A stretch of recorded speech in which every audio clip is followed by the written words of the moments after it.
Hey guys, girls, wonderful people of the internet. I'm here today to talk about my story in how I was diagnosed with severe post-traumatic stress disorder, panic disorder.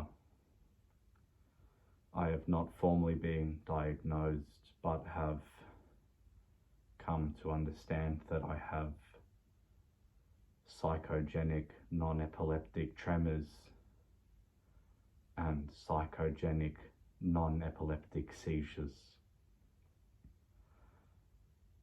I don't truly know what the purpose of this video is going to be today, but I'd like to state a few things for the record. Namely, there will be some significant triggers in this talk that may be very triggering or uncomfortable for certain people. They have to do with sexual abuse, they have to do with manipulation,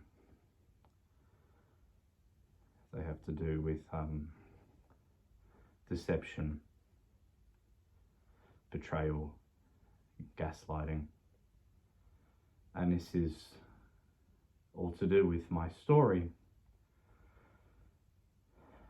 that ultimately has given me severe post-traumatic stress disorder around furries. And that on its own sounds messed up. And I'm here to talk about my story, and you have the option of listening. So here it goes. I'd also like to make it known that this is not particularly comfortable for me, but I'm doing this anyway because I need to get this message out there in case anything happens in my world and I'm not here the next day. There's something here that can explain exactly what's happened to me, and also perhaps, in hope, help someone who is in a similar position to what I was in.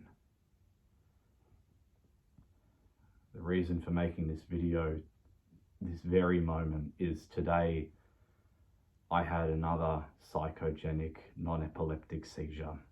It was incredibly aggressive, and I was then on the ground, and then I couldn't breathe, and the screaming, and so much screaming. And when your throat closes up because of a psychogenic seizure, it's the most terrifying thing that you can experience, because you know that you need to breathe, but your brain hurts, your throat is closed, and that's it. You're gone, you know? I've had about maybe 8 of these. Anyway, that's why I'm here talking about this, is because I need to talk about this, and I need to be an idiot and just say, stuff it, man. We're bringing this message out there and see what happens. There's a lot of injustice in my life as a result of all of this, so that is one element of why I feel it's important for me to just talk and put this out there and show the world how messed up this is. I don't know what I'm titling this video when I upload this, but I have PTSD, severe PTSD around furries. And what happened was I already had ASD at the time, and I was already asexual at the time. The year was 2014. I had been to my first couple of furry meets that were in Melbourne, Australia, and I met some people, and one of the people that I met would happen to be who I would have my first relationship with. He was an interesting person, very easy to look at, very alluring with how he presented himself. which turned out to be quite dangerous because suddenly, all of a sudden, this is to be my first relationship. Little did I know. I had major anxiety around furry people, just due to feeling inadequate, feeling like I did not belong there. Anyway, finally, not only does someone accept me into their circle, but it turns out that a relationship comes from this. That was quite big for me. So that was the thing. Turned out to be quite an abusive relationship that I did not realize at the time until later on, that there was emotional manipulation, that there was a level of gaslighting that was already at play, but mostly manipulation, and likely to be that the person I was dating would be easily diagnosed with antisocial personality disorder. He was a very loud and obnoxious person when it came to his behavior, which I could not stand because I'm a very quiet and reserved and peaceful, loving, caring person. Anyway, I didn't realize what was happening at the time in this relationship, but there was a lot of abuse that was going on. Now,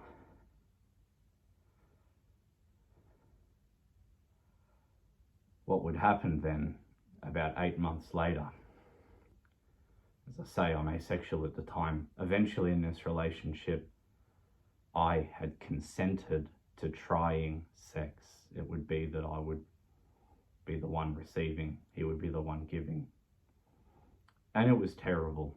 It was really bad, and not because of him. It was exactly what I expected it to be like, which was painful and awful and horrid and wrong. I wasn't sure if I could ever do it again. Now, fast forward a bit more, and suddenly, my dad passes away. In an instant, he passes away. We had no idea. Get a call from the ambulance people, and they say, look, you're going to have to come up to Queensland because he's had a seizure. Turns out that it was a brain aneurysm. Turns out that he would then die that night. We got to see him while he was alive, and then he would die that night. That traumatized the hell out of me. And around this time, I had a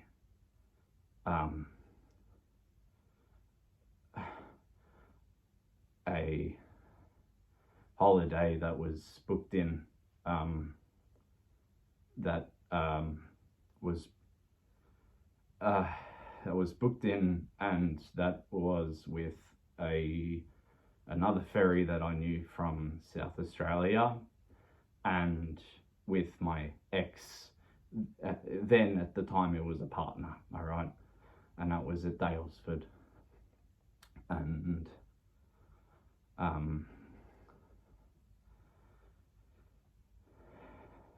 I wasn't sure if I'd be able to go. My dad had just died, and Mum said, look, just go, you need the breakaway, it's probably going to be very good for you.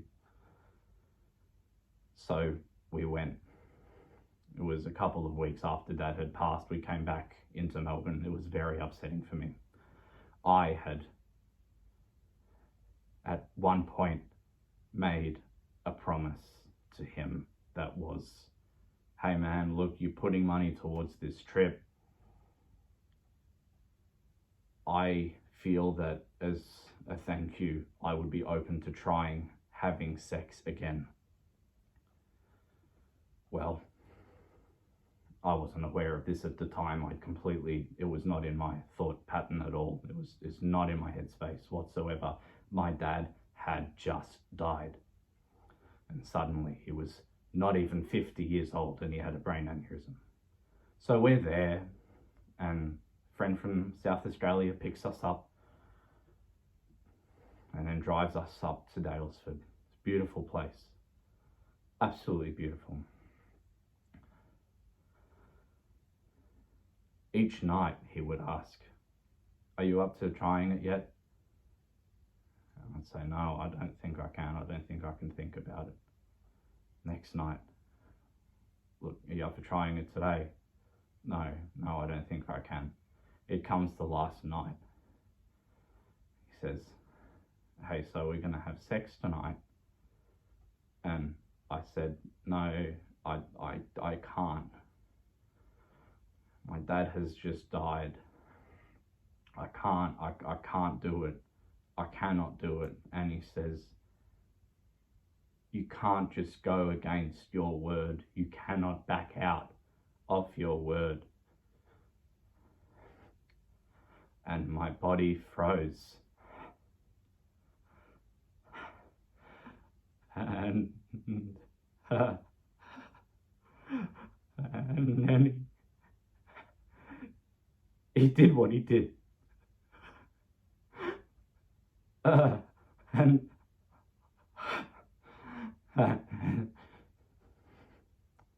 afterwards, I went to the bathroom. He then cleaned himself up. It was very late.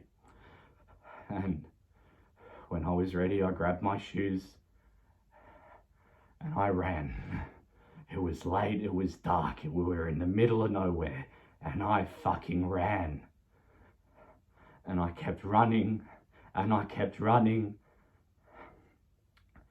And I get to the end of the street, and then I don't realize why I'm running. My brain was already starting to erase what had happened. Sure enough, the morning after, my brain had erased what had happened. But I remember we get back. I start walking back for some silly reason, and that silly reason was he cares about me and he's going to be worried about where I am. He had just raped me. And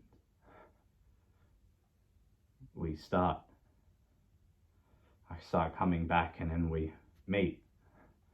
Friend from Adelaide and him, and eventually they said, oh, we were worried sick about you. Eventually we get back to the Airbnb that we were stayed in, and he said, you know that no one has a right over your body, and you know that. That's a little bit contradictory. What would happen the next morning is I would forget that this ever happened, and then I immediately was 100%. I was bitter towards him, and I didn't know why. But then, as time would go on, he would be silent with me, and I would get very, very upset because I wanted him to love me. He broke up with me. I was very upset. But eventually it clicked that I could not be friends with anyone who had anything to do with him. So I began speaking to furries that I was friends with. And at the time I had no idea what had happened, but they said, you cannot force people to just not be friends with someone. That's not good. You can't do that, Vox. You can't do that. Well, you're right. I feel terrible now. I feel friggin' awful, man. You're right. I can't make people choose who they're friends with. I could not agree more. I look like a schoolyard boy. 100%. 100%. So, what comes of this?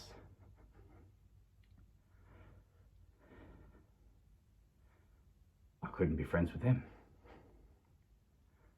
And every furry that I knew disappeared. It would then be later on that I would find out that one friend, the friend from Adelaide, who said, man, if you say I can't be friends with them, then I can't be friends with them, and I respect that because I'm friends with you. He decided to become friends with him again.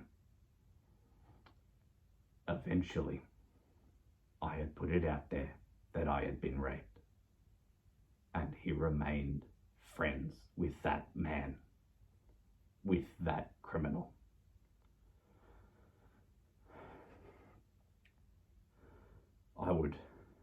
experience my first major anxiety attack at a furry convention, where I saw him walk past. I did not know what to do.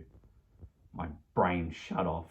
My body just went, I don't know what I'm doing. I remember everything just being really blurry.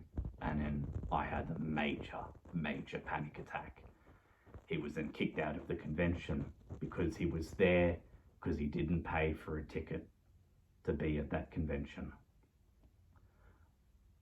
Moving on, I was there with the friend from Adelaide, and he was by my side at this point. After this, he would then become friends with this person. So there was another friend that I had lost in this. He was one of the big players in telling me that you can't make people choose who they're friends with, and 100%, man, that worked. You made me shut up, and you made it really awful for me.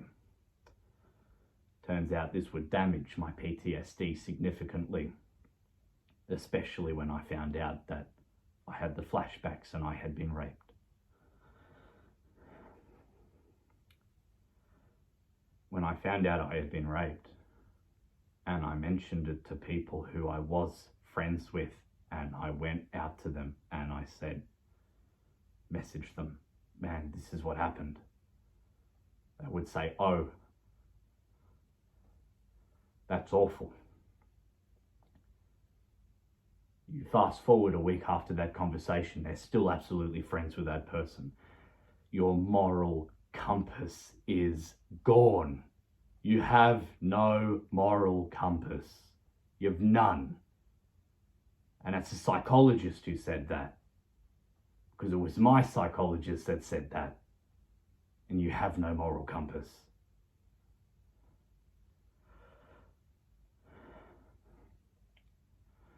This would happen again in different ways of deception, of lying, of betrayal. It started to click in my head that furries were the enemy.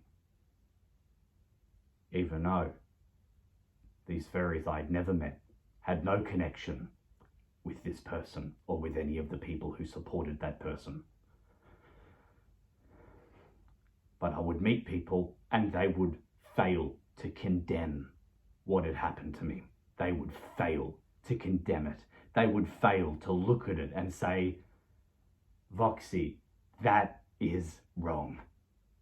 Well, must mean it's right then, I guess. The gaslighting was working, and I believed them.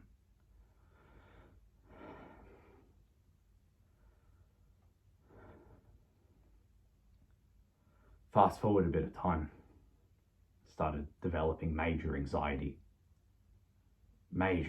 around furries. Not panic attacks at this point. I'm on Tinder. Matched with a few people at this point. I meet one person, beautiful person. Started falling in love.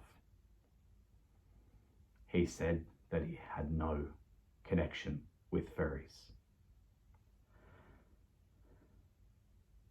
So we caught up, we had a beer date. And that was magnificent. And then the night after that, do I have my first panic attack or what? Turned out that I would develop panic disorder. I didn't sleep for 4 to 5 nights because every time I was laying down to sleep, my brain would say, you are in significant danger. Be alert, be alarmed. My heart rate would hit 170, 180. I thought I was having a heart attack. But every time I got up, it went away. it troubled me, because I'm like, man, you haven't slept in a bit now, dude. You're gonna have to sleep eventually. Well, on the 4th or 5th night, I'm laying down in bed and I'm having a heart attack. I get up, my Apple Watch is on my wrist, seeing what the heart rate says, and then I'm in the lounge room. I'm crawling, and I'm crawling. In desperation am I crawling.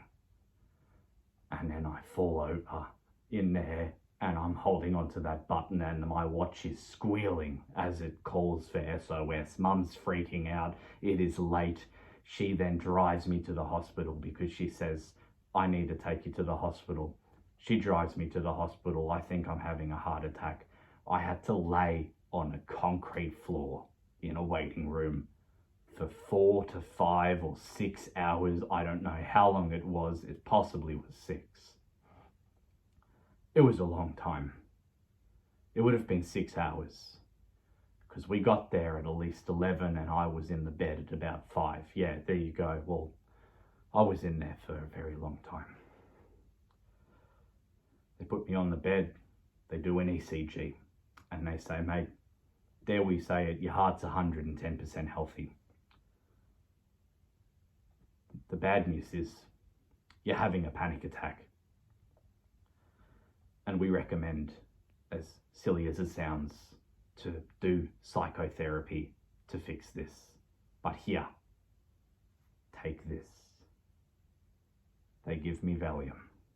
I believe it was Valium. The first hit of this thing sucks you behind your eyes. Your soul feels like it's being pulled from your body as you fall back. It was fucking terrifying, and I thought I was dying. This person that I was talking to on Tinder was awake at this point, and we were messaging and sent him a selfie of me in a hospital bed when I was finally back in reality. Well, that relationship was beautiful while it was wonderful.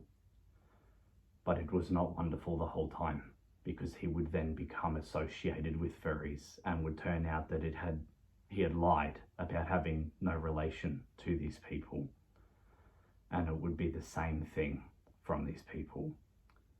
Man, you can't just blame furries. You know, you can't blame furries for what this guy did, except for the fact that all the furries I knew did not condemn what this man did. So my brain was not settled with that. My brain was done. And it stands today. My brain is done. So anyway, I also at this point had a friend reconnect with me. This friend had stayed friends with my ex, the one that had raped me. He reconnected because the ex that raped me turned to heavy drugs, and that was the reason for the friendship to sever. Not because I was raped, but because of that. Good to know. Good to know that's what the standards are. Good to know that's where we sit. Anyway,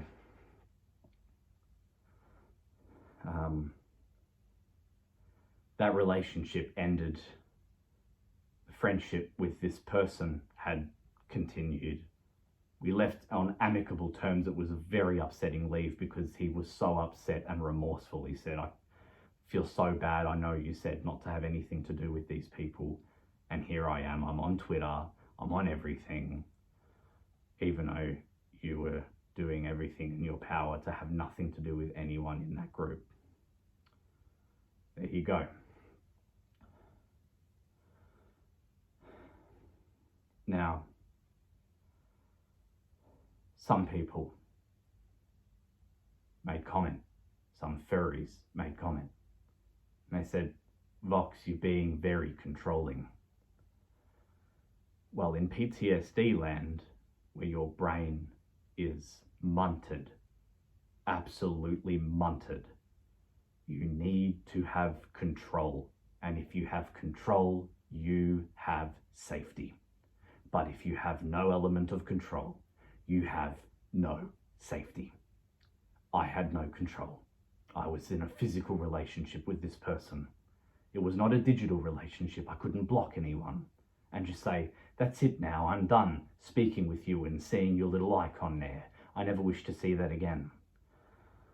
Well, couldn't do that.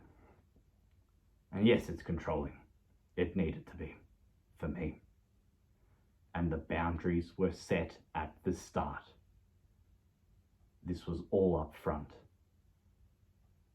But my boundaries were abused, and I did not have a 1 strike and you're out rule. And I did not have a 3 strike and you're out rule. I would learn this later in life. My partner after him would turn out to lie about not having anything to do with the furry community. He explained that he had bad experiences with them and that he wants nothing to do with them. That turned out to be a lie as well. I won't go into the details of this because it was recalling this relationship today, which gave me a psychogenic seizure. So I'm not going to do that. But what would then happen at the end is he would be given $10,000 for breaking up with me so he can spend that on an animal costume. Congratulations for screwing Vox over, man. Here you go. Here is your furry person starter pack. Well, that's excellent, right? That was from a friend of mine to him. Found this out when I got up there. I already had some of the worst panic attacks that I'd experienced as we tried to remain amicable in our friendship after this relationship had ended. My sister and him were great friends, and they still are. What would happen is that I would become psychotic, and I hopped in my car and everything was blurry. I was hearing voices, I was talking to myself. It was not good. Things were done. No one was hurt. I want to make that expressly clear, no one was hurt. So I get up there and it turns out that this friend had done that. That messed me up major. Oh man, because I had already had a major panic attack at work. I was working for the government. It was a wonderful job. It paid 70 so grand a year. I was finally set for life, and this all came to a halt because of what this recent ex was doing to me and how he was behaving and how out of his way he was going to present these panic attacks to me. I would then have this confirmed by friends. Anyway, this relationship did not end in amicable terms. And I started having to say to people, can't have anything to do with anyone who has anything to do with him. My most recent ex. For the panic attacks that I have endured are so violent and bad that it brought me to psychosis where I was ready to kill myself. And damn did I make one ripper attempt at it. I get back from visiting this friend in South Australia, the friend that had given him $10,000. And sure enough, he'd already bought an Apple Watch with it and an animal suit with it, and more power to him, man. I can go for it. Well, I get back and I remember walking through the door. It was late. Looked at Mum and her partner and I said, it is so difficult to enjoy being alive. And I don't think that this is for me. I really don't. I would then have a panic attack in bed. That night, Mum called me out and said, we need to talk. We need to see how we can get you better. So, it's late. We're in the lounge room. We're talking about what's going on. And I said, I know that my sister has so much to do with this person, my ex. And I cannot be in the same house. I know that she is a furry. I can deal with that, even though it is so uncomfortable, and the panic attacks that I have when a new person comes into the house and they have not been introduced to me that they are or are not a furry. And I just go to my room and I'm having a major panic attack, a fucking massive panic attack. And it was so hard every time that would happen. And it made being alive really, really hard. Well, turns out Mum then goes, look, I need to bring your sister into this then, and we need to talk about this. She gets up. She brings my sister in, and my sister walks in and she's got a furry t-shirt on with this silver foil wolf artwork on there, and I would then see that and I would have my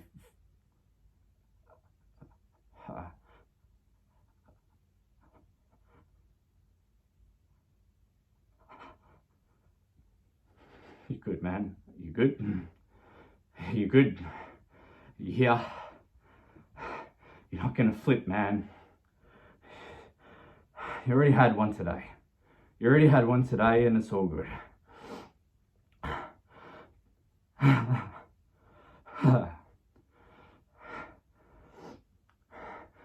I had a seizure, and that night began my journey for homelessness. And I grabbed Fox. I grabbed his gorgeous face and I picked him up and I said, man, we're going. So we go. And I go to my Oma and all paths, and that's where I then live for a bit. Now begins my therapy. I am to lose my job with the government. They don't renew my contract because I just disappeared. And I would then have another pseudo-seizure. Sorry, psychogenic seizure. There's two names for these. Old name and new name. The new name is psychogenic seizure.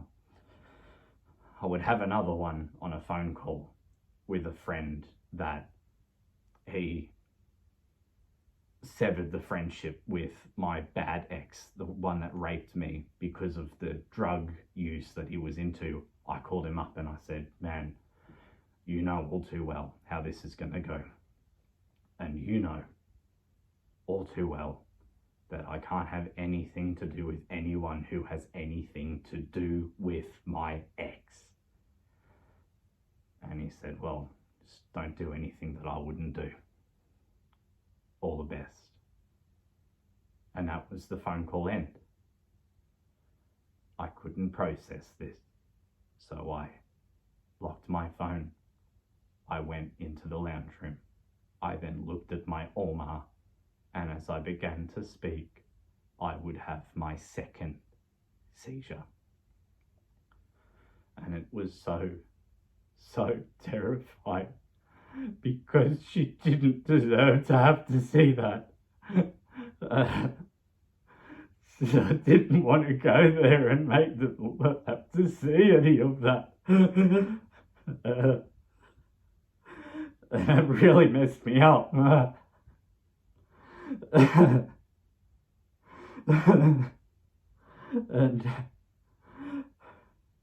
this would happen again. I'd have therapy and then I'd have another attack. I'd have another seizure. And at all of these points, no one ever in that community took a stand and said, man, this is wrong. I promise you that I have got nothing to do with these people. Not one point. Not one point. Well, cool. All right, sick. That's kind of all right then, I guess.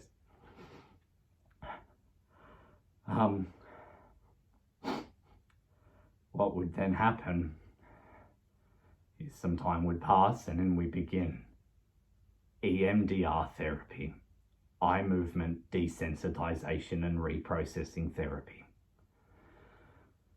This is a therapy that is incredibly helpful for people with post-traumatic stress.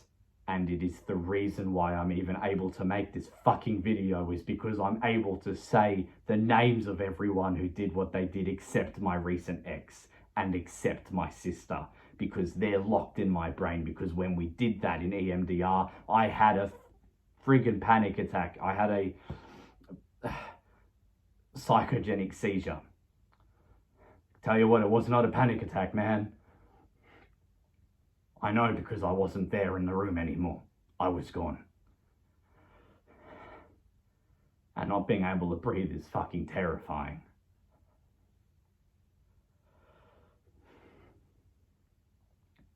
So we complete EMDR therapy. I then get to where I live now, which is in the back of a workplace. A house that was turned into an office, that was turned into storage. And there are people working here during the day.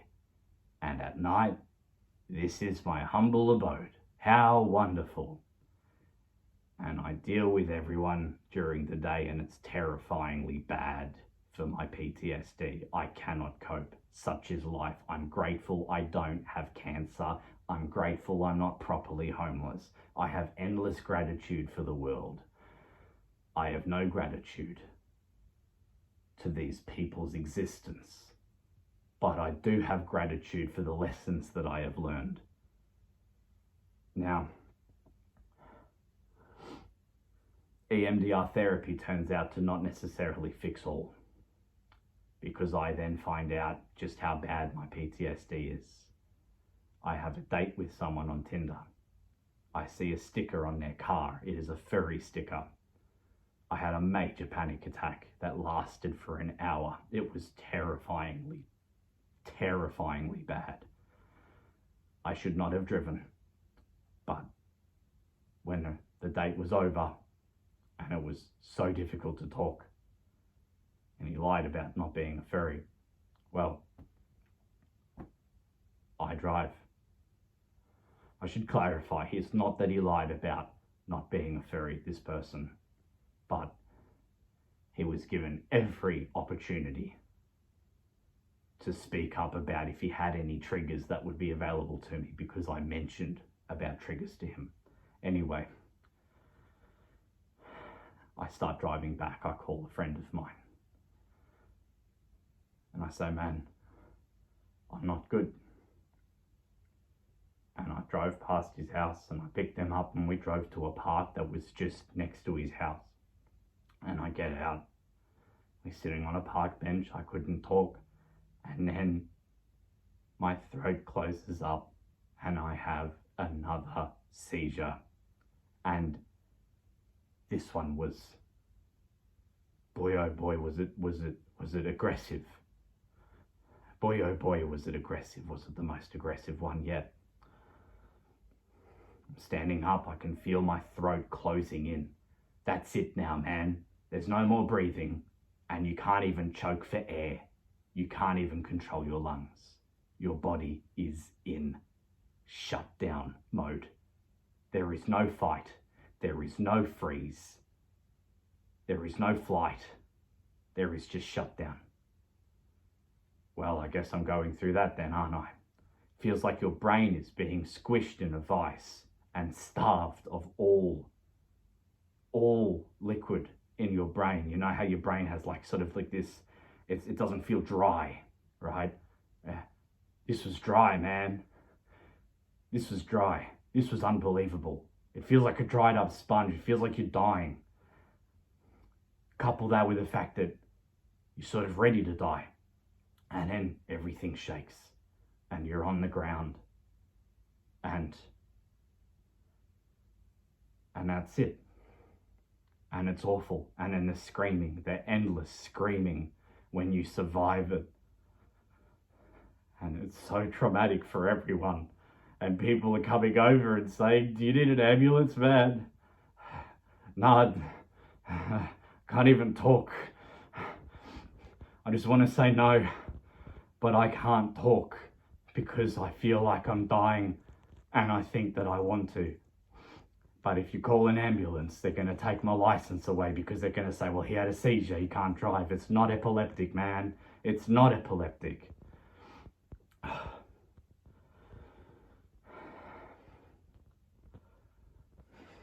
We are yet to do exposure therapy properly. Exposure therapy gives me one last chance at solving this and not being triggered by all furries. But I'll be on Tinder, I'll be swiping, and then I'll see a fursuit come up in a picture, and that's it. I have the biggest panic attack, and it terrifies me. It rocks my core, and it feels like I need to kill myself because I'm done. Well, survived a lot by this point, haven't I? Fucking survived panic disorder. Survived rape. Now, here's the thing where it gets interesting, which is the fact that I survived all of this, and I should be grateful. And I am. I am entirely grateful. I have helped people who have been experiencing panic attacks to stop having panic attacks and help them live with their panic attacks and embrace them and feel comfort with them. That's fucked up, man. And I learned that because I was raped. So thank you for what happened to me. Thank you for every person who enforced what happened to me and made sure that it was so acceptable according to the masses. Well, for anyone who wishes to condemn it, I guess you can condemn it now. And that'll be a thing. But I won't hold any judgment, and I won't certainly expect anyone to condemn it. I also know wholeheartedly that not all furries are like this. I know that. But that doesn't stop me from every time I see one on the street, which they're more and more common now, man. And you see one on the street, and that's it. Now I'm on the ground and I'm screaming. And it's fucking awful, and it makes life so hard to live. But I survived all of this. I was able to comfort myself when I felt a panic attack come on. And boy, do I have panic attacks like no tomorrow. The thing with post-traumatic stress disorder is you have the traumatic event, and then you have people's response to your cries for help. And that second part is the most traumatic part of post-traumatic stress disorder. And boy, did I have a lot of that second element of PTSD.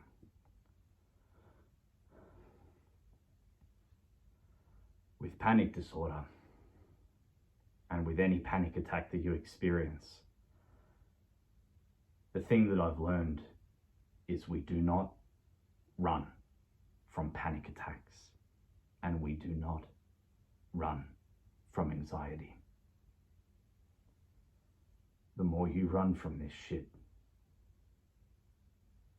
the more it's gonna chase you. And man, oh man, does it catch up.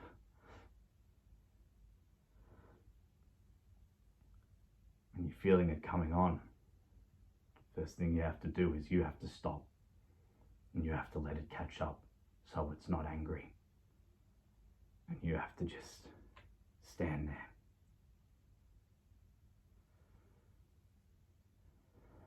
And breathe. Because that's all you can do. And the more you accept that, the more of these you survive.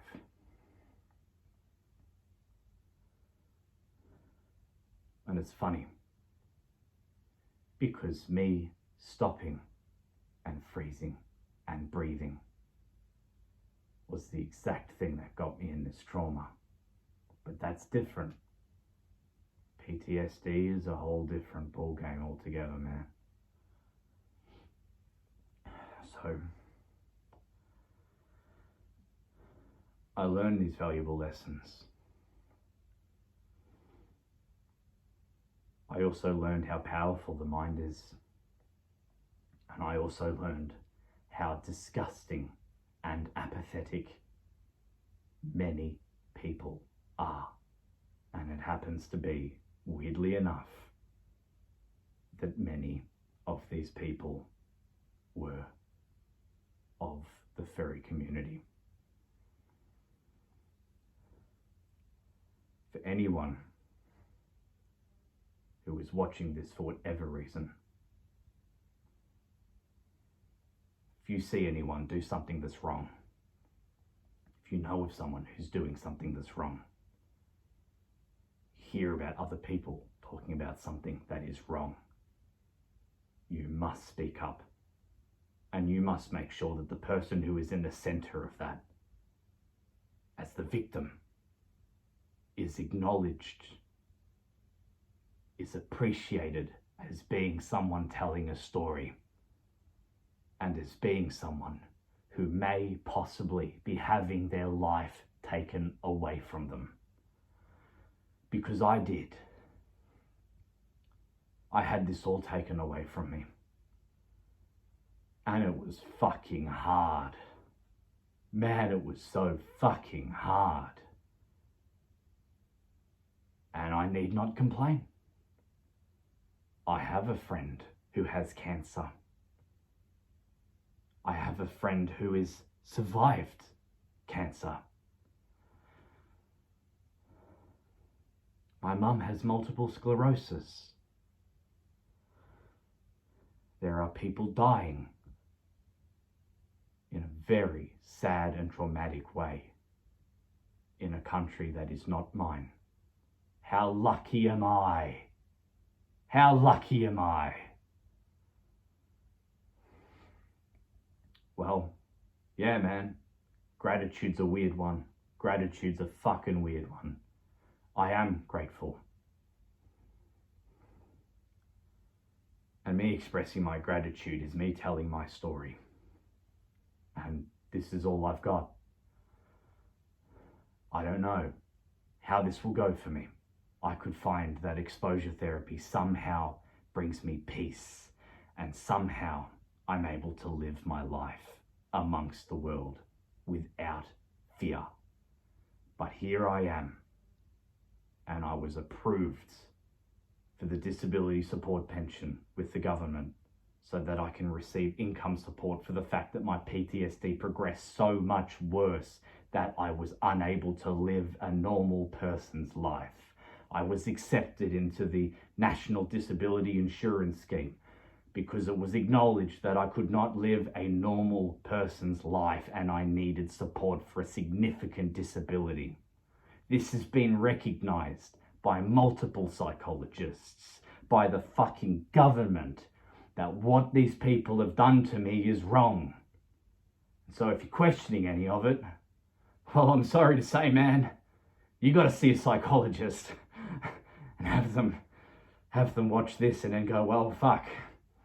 The crazy idiot in the animal suit certainly raises some valid points. He must have a very good psychologist. Well, I suppose so.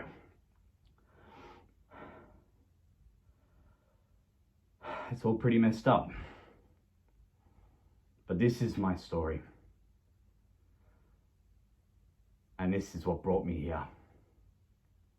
And I have severe post-traumatic stress disorder, panic attacks, and psychogenic non-epileptic seizures because of furries. How's that?